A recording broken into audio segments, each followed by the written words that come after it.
Buen día, compañeros, compañeras, público presente, profesora Lilia Herrera. El día de hoy, este grupo conformado por Aramis Enrique, Yoreni Simus y mi persona, Sebastián Caballero, tiene el agrado de presentarle y exponerle el día de hoy el tema de la interpretación de los testamentos. Este es un tema que es fundamental para la comprensión del derecho sucesorio. Ya sin dudar alguna, como hemos visto a lo largo de las presentaciones, es que el tema de la muerte o dejar este mundo atrás es una constante en estas situaciones. En este sentido, el ser humano, a medida que va creciendo como tal, va adquiriendo una gran cantidad de posesiones, dependiendo de su estabilidad económica, que dichas posesiones, por lo general, deseamos traspasárselas a nuestras futuras generaciones o a nuestros seres queridos. Pero ¿qué sucede cuando nuestra voluntad se contrapone con lo que viene escrito en el derecho? En este tema, cuando aparece lo que vendría siendo la interpretación de los testamentos. En ese sentido, nos tenemos que hacer la pregunta de qué es la interpretación de los testamentos. Y es aquí donde entran dos palabras fundamentales que vendrían siendo indagar y voluntad. Indagar se viene a hacer la referencia a investigar la cuestión de lo que se quería expresar en esos testamentos, es decir, la voluntad. Voluntad que tenemos como testador o como persona que escribe el testamento para expresárselo a las personas una vez no nos encontremos físicamente en este mundo. En ese sentido, se hace una precisión en la cita del profesor Baldosa Cole, en lo cual nos dice que en materia sucesoria o materia de testamentos, el objetivo de la interpretación es preciso, es decir, busca interpretar brindando una guía para que se pueda expresar la voluntad de ese tentador. Con este sentido, lo que se quiere manifestar es que una vez que escrita o establecido nuestra voluntad, se debería cumplir. Sin embargo, ¿qué sucede con esas cosas en las cuales no queda establecido como tal o se busca aclarecer lo que en sentido esa persona quería establecerlo? En esto, la ley, incluso una serie de conocedores en el tema, brindan esa guía para establecer lo que se quería con esa voluntad. O sea, bueno, plantean una serie de situaciones en lo cual se busca aclarecer, investigar lo que el testador quería brindarle a su heredero de una manera clara y concisa. Tanto puede ser como literal o indagatoria. Este tema de la voluntad y de la indagación lo veremos constantemente durante esta charla, en lo cual nos permitirá conocer a fondo este tema de la interpretación, ya que existen ciertas cuestiones en las cuales se hace de mera importancia este proceso de interpretación de derechos, en lo cual lo puede realizar una gran cantidad de personas o personas capacitadas para este sentido. Principios orientadores en la interpretación de los testamentos. Toda interpretación de la declaración de la voluntad contenida en un testamento se refiere invariablemente al logro de lo que quiso realmente el testador. En primer lugar, debe partirse del propio texto, es decir, de las palabras empleadas. En segundo término, con base en el texto, es necesario tener en cuenta no solo los elementos intrínsecos, sino también los extrínsecos, como las cartas, manifestaciones, documentos, todos íntimamente enlazados con la confección y elaboración de la carta testamentaria. Y en tercer lugar, la voluntad presumible, que si la voluntad del testador no puede averiguarse con exactitud, o si de las diversas cláusulas resultan contradicciones o oscuridades, debe entonces buscarse la voluntad más presumible. Entonces, en la interpretación de los testamentos se contemplan dos hipótesis. En primer término, aquella en que las palabras corresponden exactamente a lo querido por el testador, o sea, la voluntad claramente manifestada en el testamento, y en segundo término, en el caso de que las palabras no corresponden realmente a lo querido o lo pensado por el testador. Determinación del asignatario. Todo asignatario deberá ser una persona cierta y determinada, ya sea que se determine por su nombre o por indicaciones claras del testamento, como lo menciona el artículo 787 del Código Civil panameño. Aunque puede presentarse una indeterminación del asignatario en el momento de la muerte del testador. Y esto puede deberse a diversas causas. Y puede ser que el testador haya empleado una expresión genérica, un tanto indeterminada y no concretamente. Y al respecto, yo lo ejemplificaré con dos ejemplos. El primer ejemplo es, el testador deja bienes a sus sobrinos, hijos de su hermano A. Es posible que en el momento del otorgamiento del testamento solo existan dos de esos sobrinos y más tarde nace el otro.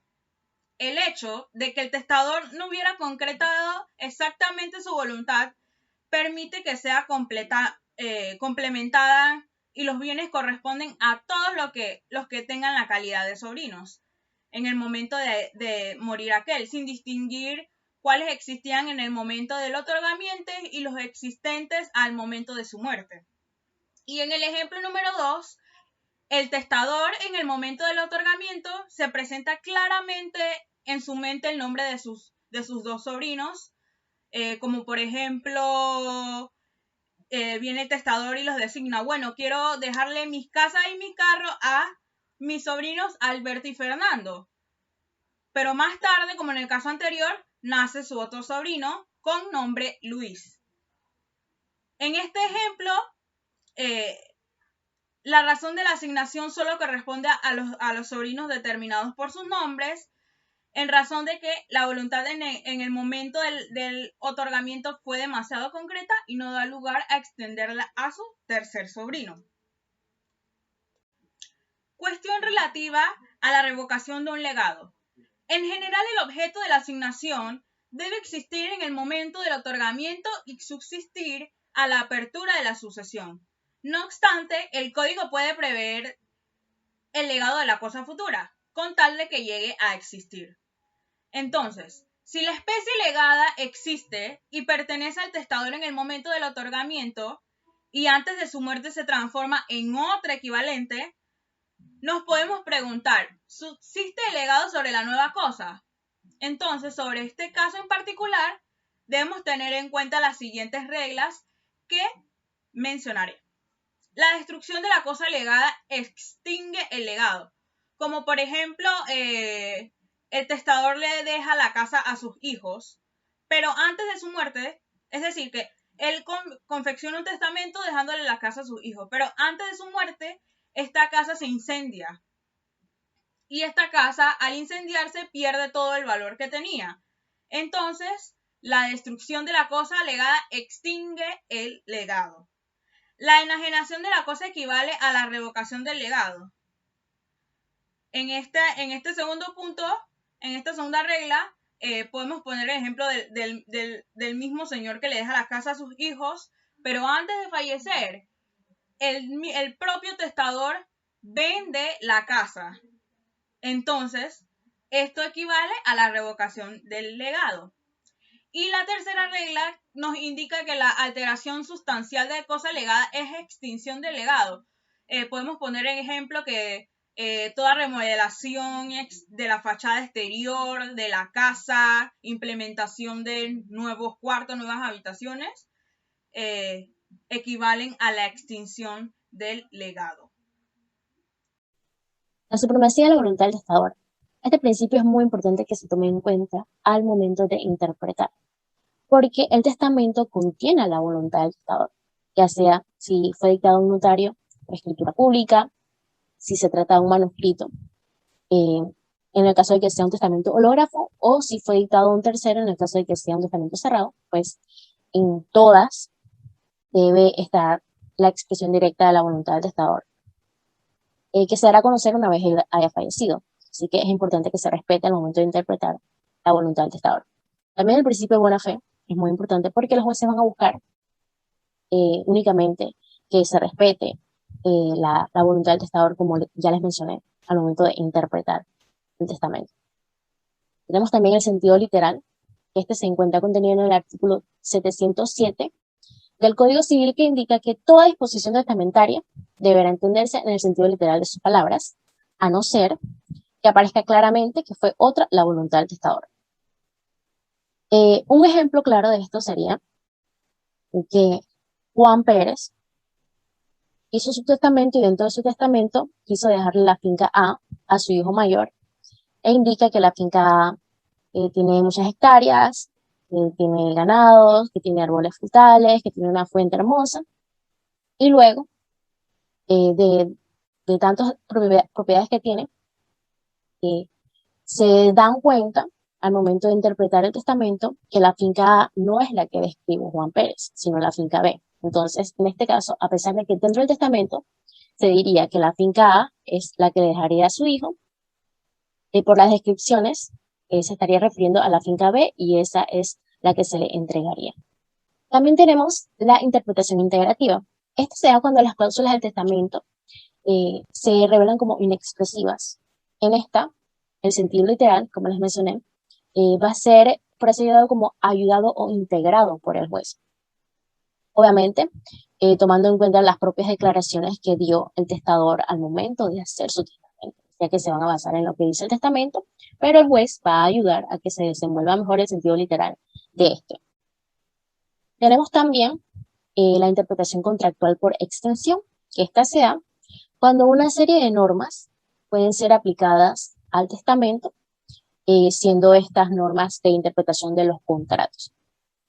Entre ellas tenemos la regla de la veritas interpretatio, que dice que en el sentido en que alguna de las cláusulas produzca efecto, debe preferirse en esta antes que alguna otra que no produzca efecto. También se debe tomar en cuenta los actos coetáneos posteriores a la celebración del contrato. Y otra de las normas de interpretación de los contratos que pueden ser aplicables al testamento también es la interpretación sistemática y el empleo de cláusulas de uso común. Tenemos también dentro de nuestra exposición hablarles acerca de quiénes pueden ser los intérpretes facultados para interpretar. Entre estos está el testador mismo, los herederos, el albacea y los tribunales. En lo que vendría siendo la interpretación del testador mismo, en esta se pueden tomar en cuenta algunos escritos adicionales al testamento, como escritos que la misma persona hizo a mano, y se pueden tomar como un testamento hológrafo adicional para poder ayudar a interpretar mejor el testamento. Están los herederos, que estos también pueden interpretar la voluntad del testador siempre y cuando esto no vaya a perjudicar a terceros.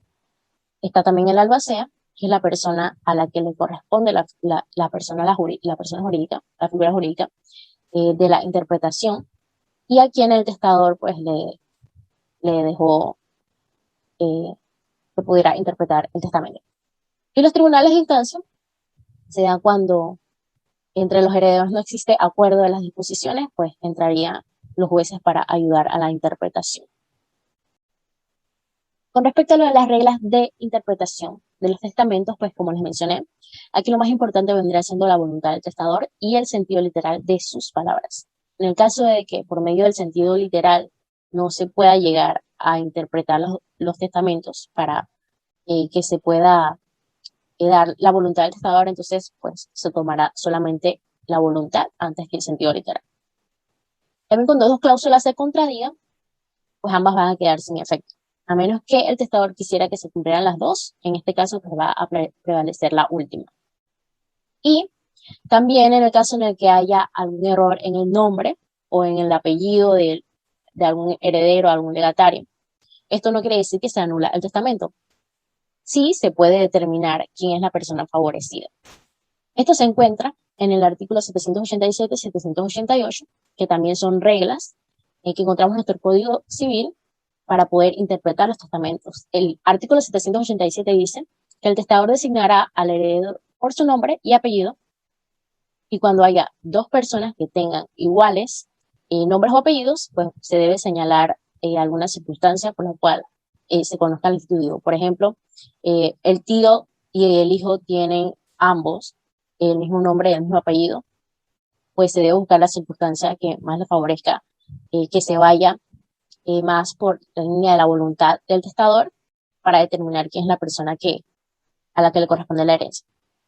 El artículo 788 dice que el error en el nombre o el apellido o cualidades del heredero no vicia la institución cuando de otra manera pueda saberse ciertamente cuál sea la persona nombrada. O sea, si hay algún nombre que está escrito con error o algún apellido, pues esto no quiere decir que se anula el testamento, siempre y cuando pues, se pueda determinar quién es la persona que el testador está nombrando para poder así que se haga valer el testamento y la voluntad del testador.